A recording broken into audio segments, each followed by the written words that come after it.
Hey everybody, I'm Nicholas Skinner with Skinner Games, and you're here for another episode of Game Reviews in 5 minutes or less. In this episode, we'll be talking about the Holy Grail, the first printing of the Deities and Demigods book. Now this was one heck of a find. This one contains a lot of really cool pantheons and mythos material for first edition games, which can also be applied, now especially, to the newer editions of the game.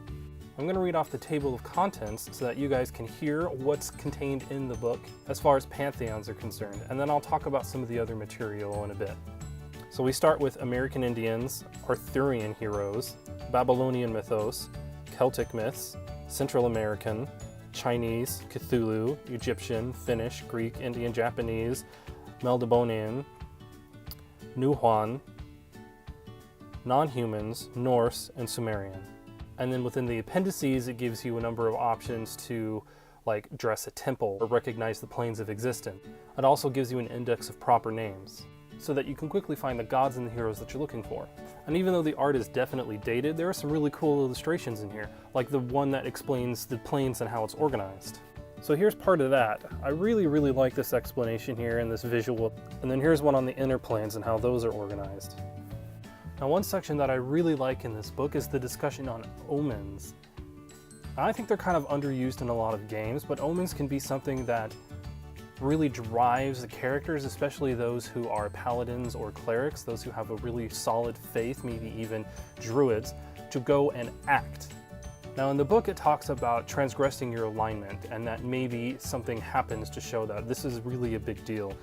Like in the Appendix N, for example, there is a book that is referred by Paul Anderson called 3 Hearts and 3 Lions. And within that book, it's about a paladin who goes and periodically transgresses his paladin oath by doing not so great things with the girl he's traveling with periodically. But when he does so, things happen around him. The sky darkens and stuff like that. So say you're a cleric and your god doesn't like you to murder people. Well, at one point you're compelled to. A particular omen could be that maybe the sun gets blocked out for a few days, that way you know you done screwed up. There's also an interesting but brief discussion on divine ascension, meaning that your character actually becomes a deity.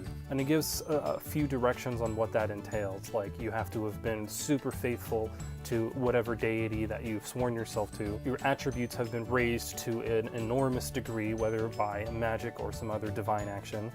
You as a character must have legitimate worshippers, and also being of a sufficiently high level.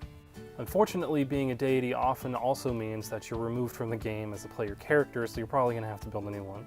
But it's possible. Now what's also really fun and great about this book is it gives a nice breakdown of each mythology and each mythos as you go through it. So it gives you a nice overview of world mythology, essentially. So it's a really good world mythology book, if you can get a hold of it. And it'll give you a nice basic knowledge of other people's viewpoints in the world. Now obviously it's tilted more towards tabletop role-playing games, so it's shifted in some degrees to the legitimate legends, and let's face it, not all legends are the same anyway. There's a billion different stories of Thor and they're each slightly different. However, the book itself contains a lot of really fun things, a lot of little nuggets that are really fun to have at the table. They did a lot of really amazing research, and it's really kind of tragic that the rights didn't exist for the Cthulhu or the Melnibonean material. If you have found this video useful, please give us that like button, subscribe to our channel, let other people know that we're here, we're reviewing. Stay tuned to our other show, Retro Role Playing, where we actually use a lot of this material in our games so that you can see how it works at the table. If you would like to give us further support so that we can review materials for you guys and things that are a little more current, please consider donating to our Ko-Fi, which we have a link of below. I hope that these videos are useful. If you have any comments that you'd like to add on how we can improve or things that you'd like to see, please leave those below.